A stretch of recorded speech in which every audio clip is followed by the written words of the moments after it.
Hello everyone, my name is Vivek Sharma and in this video we will be covering four major articles. पहले article में हम food inflation से related चीज़ों को discuss करेंगे। Second articles में हम डेल्टा के बारे में जानेंगे एंड क्यों इंडिया के डेल्टा सिंक कर रहे हैं हम इसको समझेंगे। देन ग्लोबल वाटर बैंक्रप्सी के बारे में हम समझेंगे एंड लास्ट में हम ताइवान स्ट्रेट के बारे में यहाँ पे पढ़ेंगे। आइए एक एक करके इन आर्टिकल्स को समझ लेते हैं। देखिए सबसे पहले गोल्डीलॉक्स जोन क्या होता है ये आपने साइंस में पढ़ा होगा। गोल्डीलॉक्स जोन वो होता है जहां पे आपका प्लैनेट एक ऐसी पोजीशन पे हो जहां पे ना तो वो बहुत ज्यादा गर्म हो और ना बहुत ज्यादा ठंडा।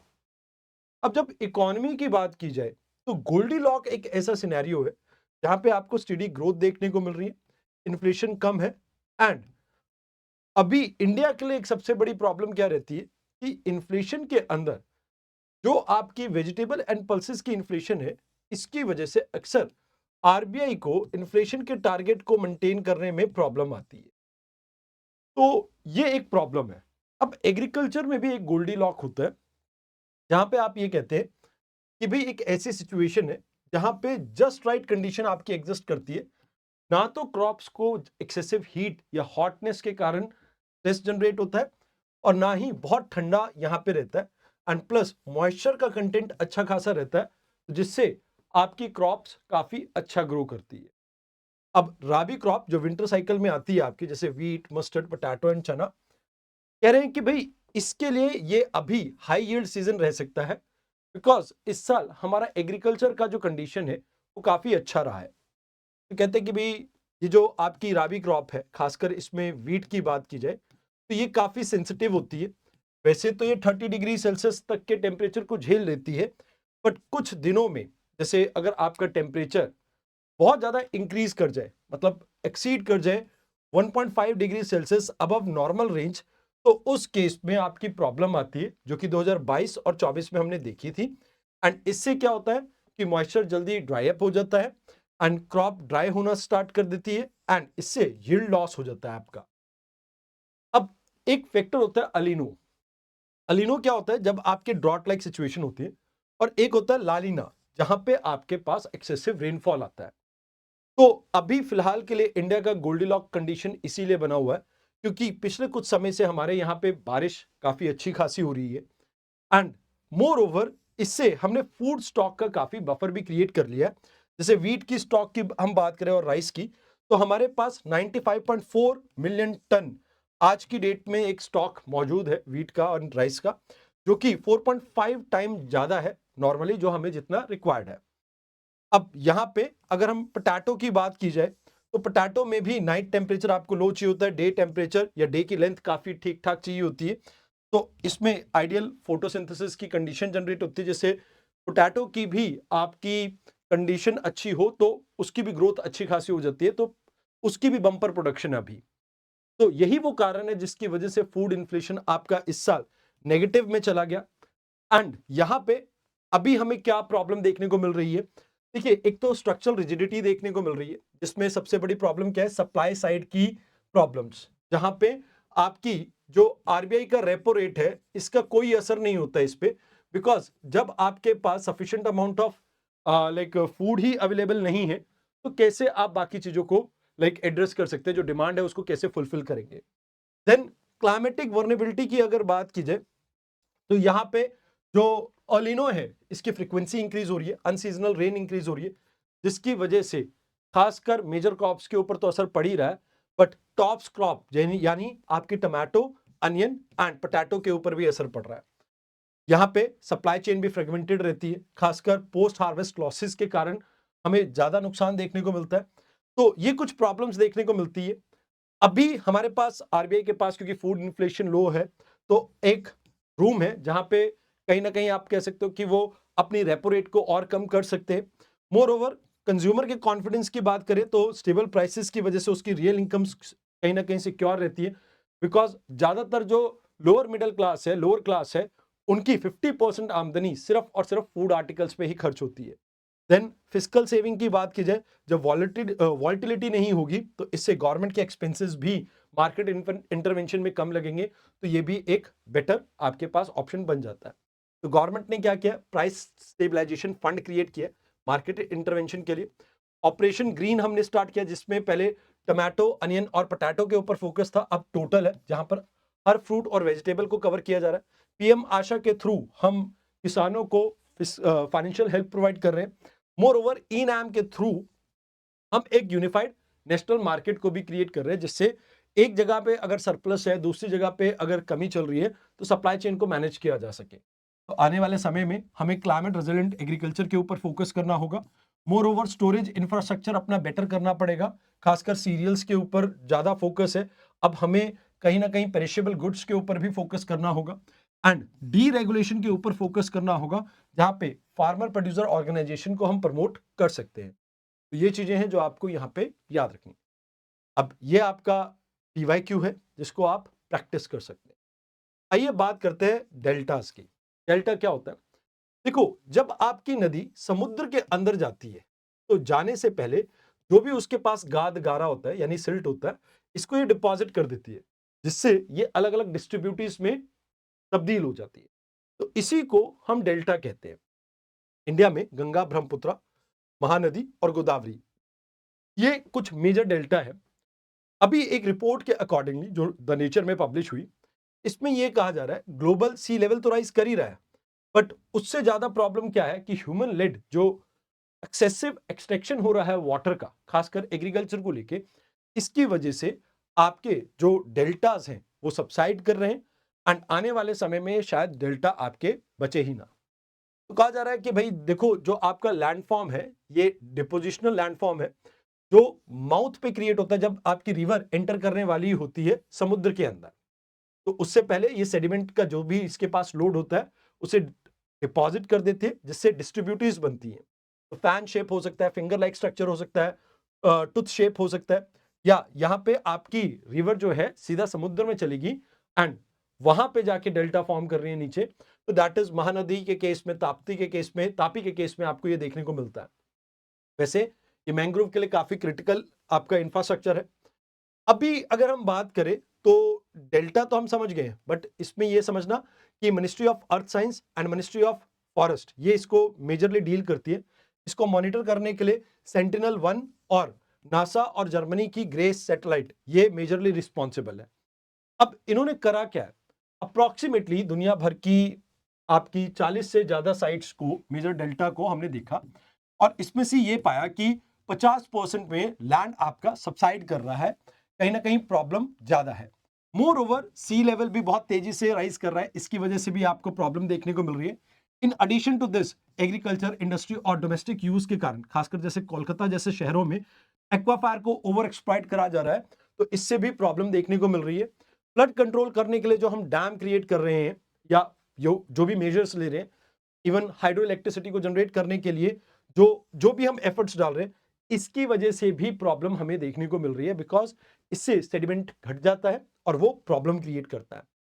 तो कहा जाता है कि भाई देखो, आपका जो ये सिंकिंग है, ये basically uncontrolled ground water exploitation की वजह से हो रही है, और कुछ एरिया में ये अप्रोक्सीमेटली 5 mm पर ईयर के हिसाब से सबसाइड कर रहा है लैंड, खासकर ब्राह्मणी और आपकी महानदी वाले एरिया में। तो ये मेजर एक प्रॉब्लम आपको देखने को मिल रही है। अब गवर्नमेंट ऑफ इंडिया ने कुछ इनिशिएटिव लिए, जैसे मिस्ती। मिस्ती क्या है? ये आपकी mangrove initiative for shoreline habitat and tangible income के बारे में बात करता है। तो ये मैंग्रोव प्लांटेशन को स्टेबलाइज करने की बात करता है। Then flood management and border area program हम लेके आए थे, जहां पे फिजिकल असिस्टेंस प्रोवाइड कर रहे हैं हम, ताकि कोस्टल फ्लडिंग को हम रोक सकें। Then coastal management information system को भी हमने लॉन्च किया था, एंड ऐसे ही कोस्टल रेगुलेशन जोन है, जो एक फ्रेमवर्क प्रोवाइड करता है कि कैसे आप कोस्टल एरिया को प्रोटेक्ट करें। तो इसमें एक इंटीग्रेटेड अप्रोच लेके जाने की जरूरत है हमें, जहां पे ग्राउंड वाटर को हम कहीं ना कहीं जो ओवर एक्सट्रैक्ट कर रहे हैं उसको रिड्यूस करें। इन एडिशन टू दिस, जो सेडिमेंट्स है उनको रिस्टोर करने की जरूरत है, एंड कहीं ना कहीं रेजिलिएंट इंफ्रास्ट्रक्चर को भी क्रिएट करने की जरूरत रहेगी हमें। तो मेन से रिलेटेड और प्री से रिलेटेड ये कुछ क्वेश्चंस हैं, इसको आप देख सकते हैं। आइए अब बात करते हैं वाटर बैंक्रप्सी की। देखो, recently UN university institute for water, environment and health, इसने एक रिपोर्ट पब्लिश की, ग्लोबल वाटर बैंकरप्सी। देखो 3 वर्ड्स हैं जिसको आपको यहाँ पे समझना हो। एक है आपका वाटर स्ट्रेस, जहां पे डिमांड बहुत ज्यादा है। वाटर क्राइसिस एक टेम्परेरी शॉक को रिप्रेजेंट करता है। बट वाटर बैंकरप्सी मींस एक ऐसा फेलियर जहां पे आपके नेचुरल रिजर्वायर, चाहे एक्वाफायर हो, ग्लेशियर्स हो, वो बियॉन्ड एक पॉइंट के जहां पे वो रिकवर कर सकते थे, उससे ज्यादा एक्सप्लॉइट कर दिए गए हैं। तो कहते हैं कि भाई देखो, एक्चुअल में हमारे पास मेजर वाटर के जो एक्वाफायर्स हैं, ओवर 70%, इन सभी में आपको डिक्लाइन देखने को मिल रहा है, चाहे आप किसी भी एरिया की बात करें। इसमें अगर हम देखें तो वर्ल्ड ने almost 410 million hectare area wetland का खो दिया है, लगभग ईयू के साइज का। एंड 70% जो वाटर आपका विड्रॉ कर रहे हो आप, वो सिर्फ और सिर्फ एग्रीकल्चर के लिए कर रहे हो। तो कहा जा रहा है कि देखो, ये जो पूरी कैलकुलेशन है, ये system of environmental economics accounting के थ्रू किया गया है, जिसमें वाटर स्टैट्स को लिंक किया गया है इन सभी चीजों से। एंड इसमें हम फोकस कर रहे हैं कि कैसे हम एक इन्फोर्सेबल एक्सट्रैक्शन लिमिट लेके आ सके, ताकि जितना पानी मिनिमम हम यूज कर सकें या सस्टेनेबली यूज कर सके, उसको हम प्रमोट करें। तो कहते हैं ज्यादातर केसेस में आपको जो ट्रेड है, जिससे वर्चुअल वाटर आपका ट्रेवल करता है, जैसे फॉर एग्जांपल हम राइस की कल्टीवेशन करते हैं, तो राइस एक्सेसिव वाटर यूज करता है। अब इसको आप जब बेचेंगे तो आप अपना पानी बेच रहे हैं, तो वर्चुअल ट्रेड, वाटर ट्रेड यही है। देन माइग्रेशन एंड वेदर, कहते हैं ये सब आपस में लिंक्ड है, एंड कहीं ना कहीं ये आपकी ग्लोबल वाटर सिक्योरिटी से ऑल टुगेदर लिंक्ड है। कहते हैं दो सिनेरियो होते हैं, एक अर्ली स्नो और एक होती है आपकी लेट स्नो। तो अर्ली स्नो क्या होती है, जहां पे आपकी स्नो धीरे धीरे मेल्ट करती है और ये आपको सस्टेनेबल वाटर सप्लाई प्रोवाइड करती है। पर दूसरी तरफ लेट स्नो जो है, ये आपकी जल्दी मेल्ट करती है, जिसकी वजह से लॉन्ग टर्म में आपको प्रॉब्लम रहती है, और हिमालय के केस में ऐसा देखने को मिल रहा है। तो अभी तक हमारा जो फोकस है वो सप्लाई साइड रहता है कि डैम बिल्ड करें, पाइप्स बिल्ड करें एंड ऑल।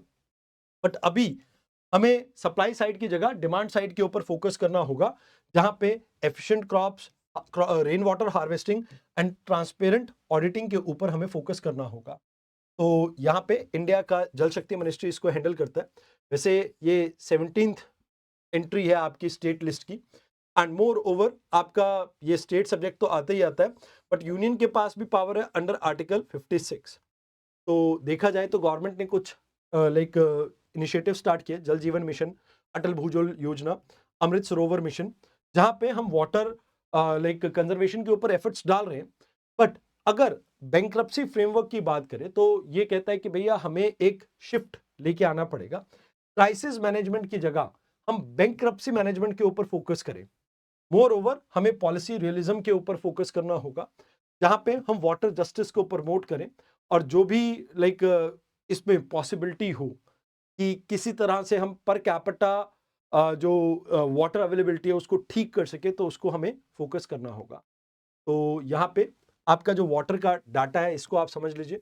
97% वाटर आपका ओशन में, एंड इसके अलावा 2.5 से जो कि बचा हुआ 2.5 से 2.25% है, ये आपका फ्रेश वाटर है। अब इस फ्रेश वाटर में से भी 68.7% आपके ग्लेशियर की फॉर्म में है, जिसको आप बहुत इजीली यूज नहीं कर सकते हो। बट अगर हम सब सरफेस की बात करें, अंडरग्राउंड वाटर की बात करें, ये 30% आपके वाटर को रिप्रेजेंट करता है, सबसे ज्यादा यही है। अब यहां पे इनके एडिशन में अगर हम बात करें तो सरफेस वाटर सिर्फ 1.2% है, जो रिवर, लेक और स्वैम्प के फॉर्म में आता है, और इसमें भी लेक आपका डोमिनेट करता है, रिवर तो बहुत पॉइंट सोर्स है, मतलब 0.49% है इसका।